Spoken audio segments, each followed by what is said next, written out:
and him, and just have that opportunity to do that. And what's your ultimate goal as a wrestler? My ultimate goal as a wrestler, obviously, would be to make it to the WWE, or Impact, or Lucha Underground, or ROH. I've done extra work for WWE, and I've done extra work for Impact. I'd love to do something with Lucha Underground. Like, I watch as much wrestling as I could possibly watch. I study it. You know, it's my craft. It's what I want to do. And what does it take to get noticed by the big companies?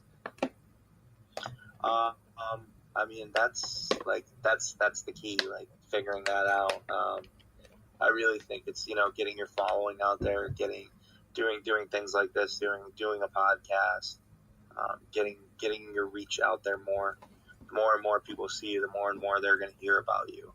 I always say to people, it's like, get your name out there, and don't be silly with what you put on Facebook, because, or Twitter or Instagram or whatever you put out there. Like, you're always being looked at, especially, like, you're on these bigger promotions. They're going to be looking, but they also want to know that you're reaching people. You're not just on there because you know so-and-so. Like, you got to be smart with your social media too, because there's people I've seen out there, I'm like, I wouldn't have put that up. And it's one thing that I always keep in my mind. But as far as getting noticed, like, I just want to travel as much as I can, be seen as much as I can. I'm actually going to California in the beginning of November. Hopefully, I'll catch 2 or 3 promotions while I'm out there, or even get in a school and just train a couple nights a week. I'm going to visit some friends that live out there, all that Keita Murray and Kit Raff. They live out there now, and I'm going out to visit them as like a little vacation. I also have family out there I'm going to visit, so hopefully while I'm out there, I'll get some wrestling into. Nothing's like fully cemented yet. I've been in talks with a couple companies for a Friday and Saturday show, but nothing's 100% cemented, so I just want to get that cemented before I release any names on that. How do you think an event like All In has changed the independent scene? I just think that it gives the indie a little bit more power. That you don't have to go to WWE and make a name for yourself. You can do it out here. Is there anyone in particular that you want to face coming up soon? Coming up soon, is this like in the independents? Yeah. In the independents, definitely that list of people I just said. All those people, like, I would love to have another match with.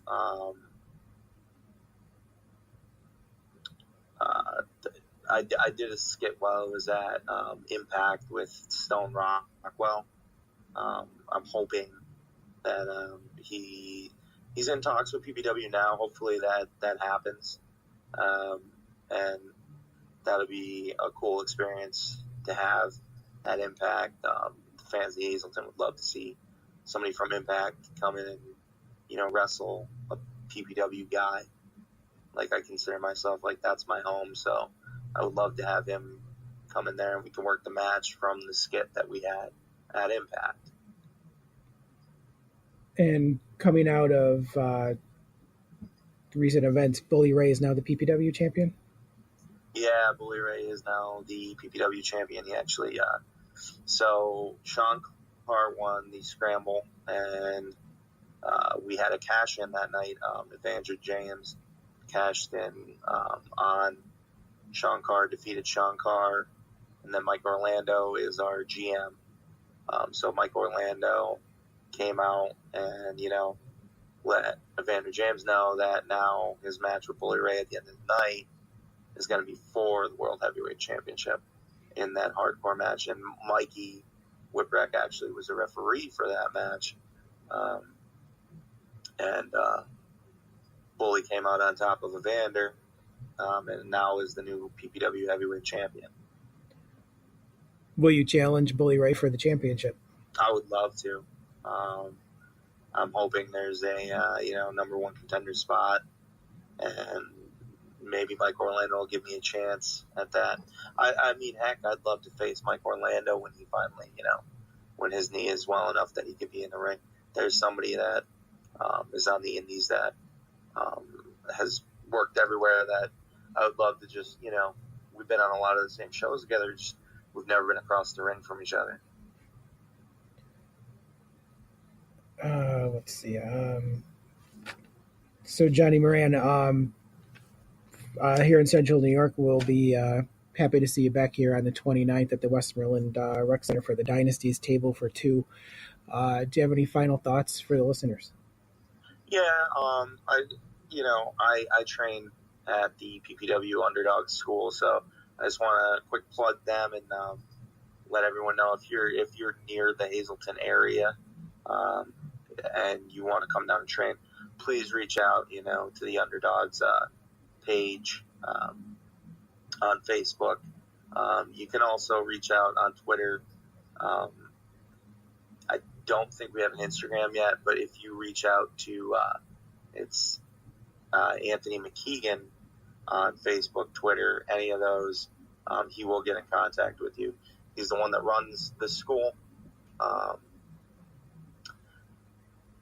Also, if I could just plug myself real quick, I have an Instagram. It's the man Johnny Moran.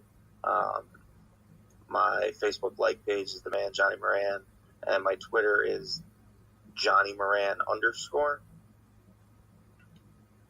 And that's all. Thanks for having me. Thank you for your time, Johnny. Have a good night. You too. Thanks.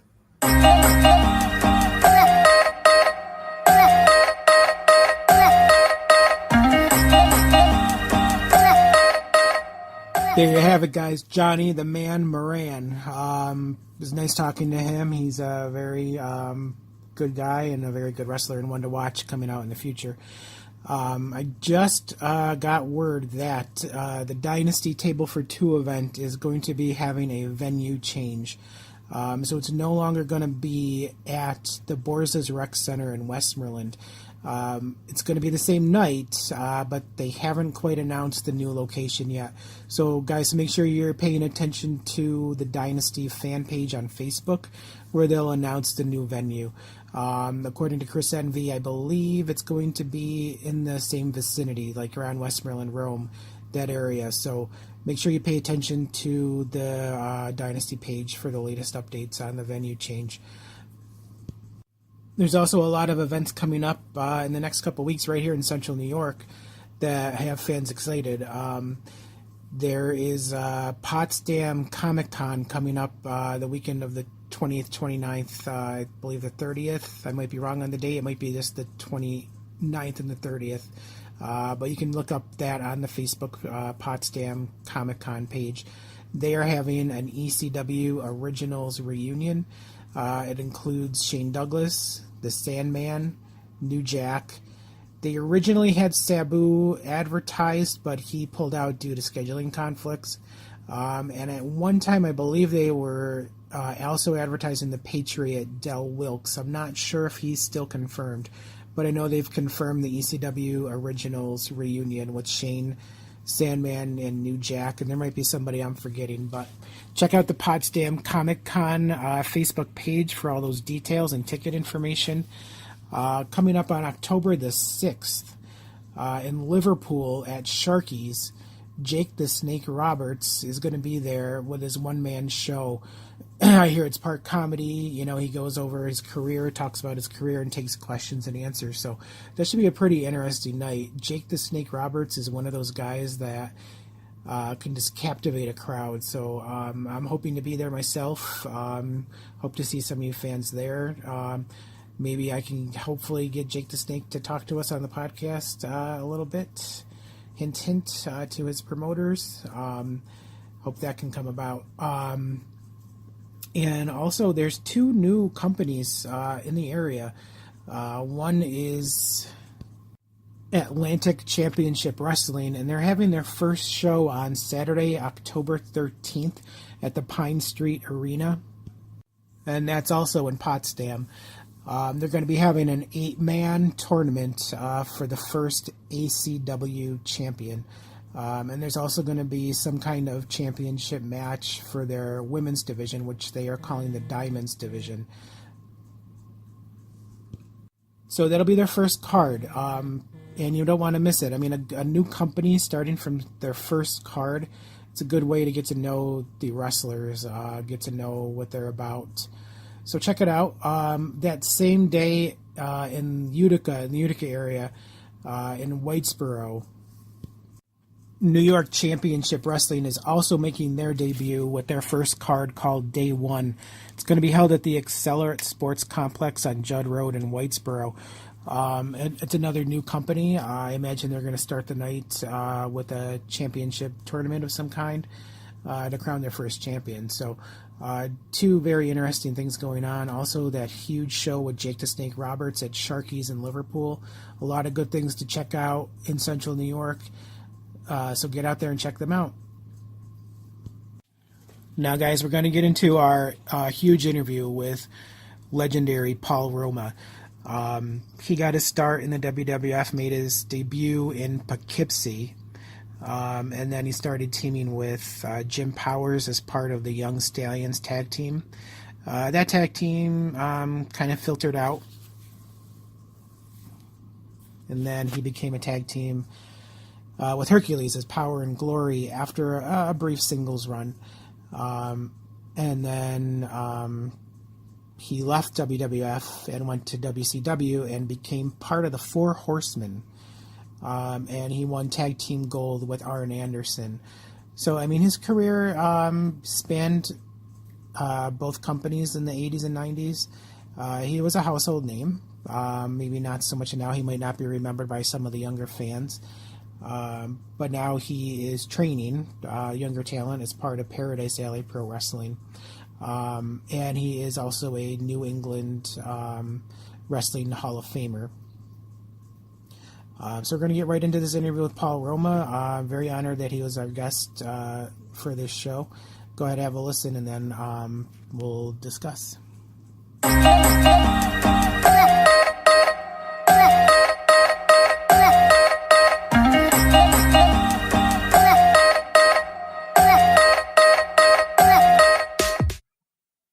Paul Roma, thank you so much for coming on the show.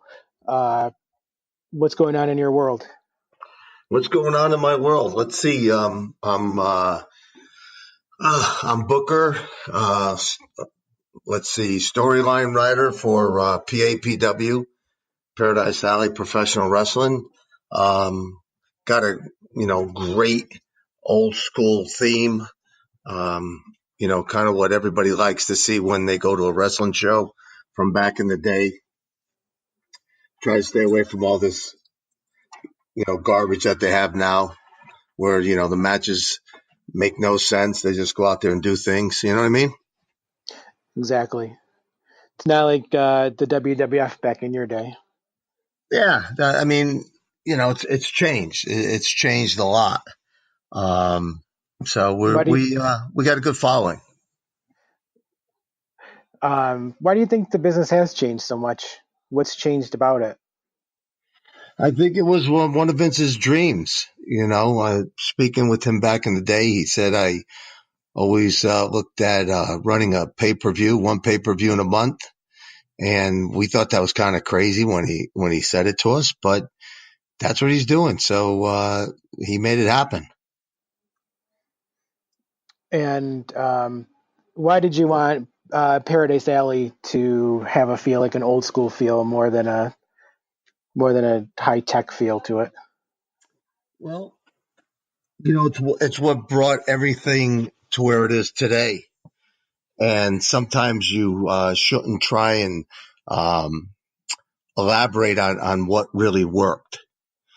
And I think the back in the day, the old school worked. There was a lot of ring psychology, storytelling. It really got people involved, engaged in what was going on. If they didn't, if you have 8 matches on the card and there was somebody they didn't like, it didn't matter. They could follow, other matches, other people, and their stories being told in